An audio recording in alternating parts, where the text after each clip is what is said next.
Isang mapagpahalang araw na po sa atin lahat, mga kapantay. Saan man dako tayo ng Pilipinas o mundo, pagpalain na po tayo lahat ng buong may kapal. Nabigyan tayo ng malusog, maganda pangatawan, maganda kaisipan, at marami pang pagpapala. At ang sino may ginagawa ngayon, gawin nyo lang po yan. Welcome to my YouTube channels, Kapantay TV. At kung bago ka pa lang po sa channel na to, please subscribe, like, shares, and comments. At pakipindot na rin po ng notification bells para po lagi kayong updated sa mga bagong videos na i-upload ko. Today po ay pag-uusapan po natin ang mga uri ng sakit ng ulo. So last videos na in-upload ko po ay pinag-usapan po natin doon yung mga causes o dahilan ng pagsakit ng ating mga ulo. So ngayon naman po ay tungkol naman to sa mga uri ng sakit ng ulo. So ano nga ba ang sakit ng ulo?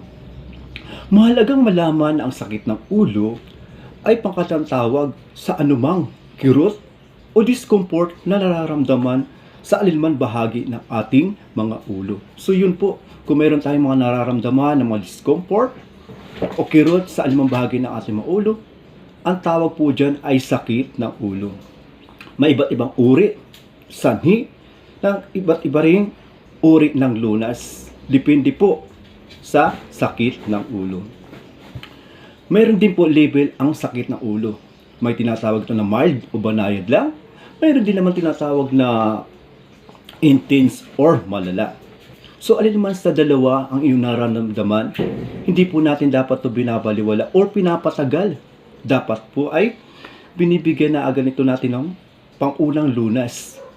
Mga pain reliever po na pwede po makaalis sa sakit ng ating mga ulo. At kung hindi na po makuha natin sa pain reliever or mga pang-ulo sa binibigay natin, mas maigi na po na kumonsulta na po tayo sa mga eksperto or pumunta na po tayo sa mga doctors para humingi po ng advice kung ano po ang dapat nating gawin. So yun po yung tawag sa sakit ng ulo. Ano nga po ulit yun? Mga discomfort po or kirot na nararamdaman natin sa iba't ibang bahagi ng ating ulo. Ang tawag po dyan ay sakit ng ulo. Now let's proceed to the main topic natin, yung uri ang sakit ng ulo. But before we proceed, gusto ko po muna palang ma-shout out yung mga na-encourage sa akin sa gawin itong channel na to. Si Kanochi TV, DGMA, at Christopher Ridada. So shout out po sa inyo. So kayo po yung mga nag-comment sa akin sa video ko, sa channel ko. Ganun din po kay Brother Jomed na nag-comment din po sa akin. Shout out po sa inyo. Kayo po yung nag-encourage sa akin to continue dito na channel to. To be honest, bago lang po ako sa channel to at wala po talagang idea, as in blanco po ako. So nag-aaral pa lang po ako. I hope na you like this channel na mayroon po ako. Ang channel na to is all about cover songs and others about health learnings and others po. So welcome po to my channels. Now let's proceed now to our main topics, mga uri ng sakit ng ulo. So meron din po tawag sa mga sakit ng ulo. Ito nga ay nababahagi sa mga uri. So ngayon ay itatalakay po natin kung ano-ano po nga ba ang mga uri ng sakit ng ulo. So ang una po ay tinatawag dito na may tinatawag na migraine o kadalasan po yan naririnig ko po yan o nakikita ko po yan sa mga karamihan sa mga babae na migraine. Mayroon din naman tinatawag na cluster headache or mayroon naman sa tinatawag na tension headache. So yung tatlong yan ay pag-uusapan po natin ngayon. Yan po yung ating tatalakayin. Ano nga ba ang cluster headache? Ano nga ba ang tension headache? At ano nga ba ang migraine? Ano ang kanilang pagkakaiba? At paano malalaman na ito pala ay tension headache, ito pala ay cluster headache, at ito pala ay migraine. So, yun na nga. Dumako na po tayo sa una nating uri ng sakit ng ulo. Ang unang sakit ng ulo ay tinatawag na tension headaches. Madalas nararanasan ito ng mga kababaihan na may edad na 20 pataas. So yung pala ang tension headache pala ay madalas po nararamdaman ng mga kababaihan. So anong ba ang dahilan at pagkakaroon po ng tension na headache? So isa sa mga dahilan dito yung stress, anxiety, depressions, sobrang pagod at maling posture. O yun nga. So sa unang video ko napag-usapan po natin ito yung mga causes po ng sakit na ulo. So dito na pala pumapasok yung mga pinag-usapan natin last sa video na is all about the causes, yung nabanggit ko nga doon yung mga dahilan ng pagsakit ng ating mga ulo. Nga ito nabanggit ko nga ito yung mga anxiety, depression, sobrang pagod, sobrang gutom, so stress. So dito na pala pumapasok yan sa tension headache. Yung pa yung nagiging dahilan kung bakit tayo nagkakaroon ng tension headache. At mailalarawan daw ang tension headache sa isang bagay na nakapalupot, nagpaigpit sa ating mga ulo. So kung yun daw ang mailalarawan daw ang tension headache na mayroon daw pulupot na mahigpit sa ating ulo dahil sa madalas na ito ay dahil daw yung ating daw ay ugat o yung tinatawag natin sa ulo na paghigpit ng muscle sa liig at karaniwan nagtatanggal ng tension headache ang ilang minuto, maaari din maabot ng ilang araw. So yun pala ang dahilan. So pero daw nagtatagal daw ito ng ilang minuto or inaabot din ito ng ilang araw. So ano ba ang mga sintomas o paano malalaman na meron nga tayong tinatawag na tension headache? So ang sintomas po nito ay mayroon ang ating neck at shoulder stiffness or paninigas po ng ating mga liig at balikat. So kung naninigas po ang ating mga liig at balikat, meron po tayong tinatawag na tension headache.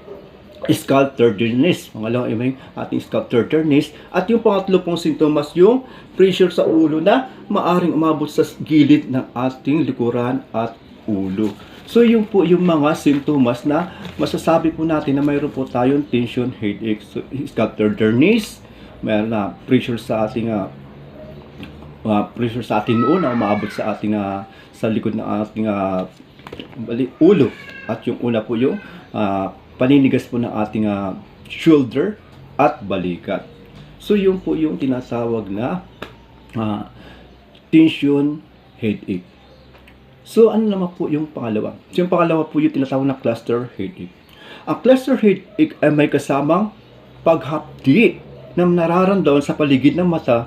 Ang pagkirot na ito dulot na paglaki ng mga blood vessel na nagsusupply sa dugo sa utak at mukha. So yun naman po yung tinatawag na cluster headache. So ang cluster headache naman daw ay may kasamang pagkirot at paghapdi na mararamdaman sa paligid ng ating mga mata. Kaya kung tayo ay nakaranas ng ganun klase na pagkirot at paghapdi ng ating mata, yun po ay sa uri na sakit na ulo na tinatawag na cluster headache. So yun po ay dahilan daw po nun dahil daw sa paglaki ng ating blood vessels na nagsusupply na dugo sa ating mukha at utak. So ang karanasan naman daw po nakakaramdam ng tinatawag na cluster headache ay mga lalaki naman po. Ito yung mga lalaki na nag-iedad ng 20 pataas. So unlike po sa tension headache na ito kalamisan mga babae, ito naman sa cluster headache ay mga lalaki naman. So according to the expert o sa mga dalubhasa, ang cluster headache ay hindi pa talaga tukoy kung ano ba ang pinaka main reason kung bakit po nagkakaroon ng isang cluster headache ang isang tao. So, pinaniniwalaan lang nila ito na dahil dito sa pagbabago ng ating hormonal changes sa katawan o dahil sa pagbabago ng ating katawan. Ito ang nagiging sanhi ng pagkakaroon ng cluster headache. So, yun po yung cluster headache. So, alam na po natin ngayon ang pagkakaiba po ng cluster headache at saka tension headache. So, kadalasan po ang tension headache ay nararamdaman ng mga kababaihan na nag-iedad po ng 20 pataas. Samantala naman ang cluster headache naman po ay kadalasan naman po nararanasan ng mga kalalakihan na nag-edad ng 20 pataas. So dumako naman tayo sa pangatlo nating uri o sakit ng ulo. Ito naman po ang tinatawag na migraine. Kadalasan nasa isang side ng ulo at may kasamang throbbing o pagtibok ang migraine na pabalik-balik na higit 15 na araw kada buwan. So ito naman pala yung migraine. So malalaman naman na po natin ang migraine dahil ito ay may throbbing pain o yung pag pintig-pintig, na throbbing pain, ito yung pintig-pintig or yung pagtibok-tibok na mararanasan natin sa ating ulo. At kadalasan ito nangyayari po ito ng 15 days sa isang buwan. Grabe pala. So, grabe pala yung natawag na migraine. Kaya pala meron akong katrabaho na may migraine. Nagtataka po ako sa almost every day. Ngayon po sinasabi niya at lang pupunta sa clinic. Ngayon po nauunawa ko na po na yung pala ang migraine pala. So, inaabot pala siya ng mga how many days nga pala. So, malalaman din natin may migraine kasi nga po, ito po ay sumasakit lang po sa isang party ng ating ulo. So, yun po yung basihan para malaman po na migraine po ang inyong uri po ng sakit ng ulo ang inyong nararamdaman. So, ganun din po according sa mga expert, kagaya rin ng cluster headache, ang migraine din po ay hindi rin po tukoy kung ano po ang pinaka-main reason na pagkakaroon ito.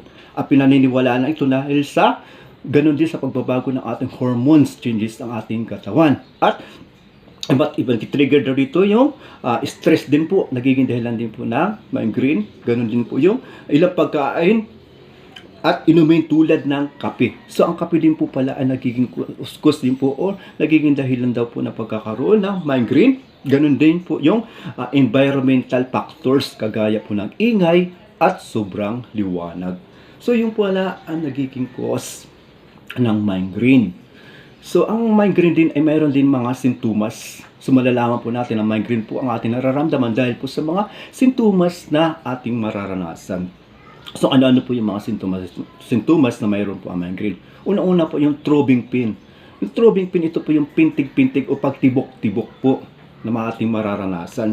Mayroon naman ito sa kirot sa isang bahagi ng isang ulo. Opo, sabi ko nga sa inyo, ang migraine po ay nararanasan po sa isang side lang po. So, hindi po siya buo. So, sa side lang po. Kaya po siya malasabi na migraine po ang uri na sa iyong ulo. Mayroon naman din po pagduduwal. Siyempre, kung ikaw nagduduwal, so, hindi lang pala buntis ang nagduduwal, kundi pati na rin po ikaw na mayroon kang migraine. So, ikaw po ay magduduwal.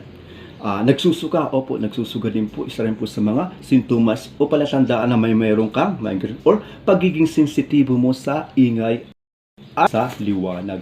So kung ikaw po ay sensitibo sa liwanag at ingay, nangangahulugan na po ito na ikaw po ay mayroong migraine.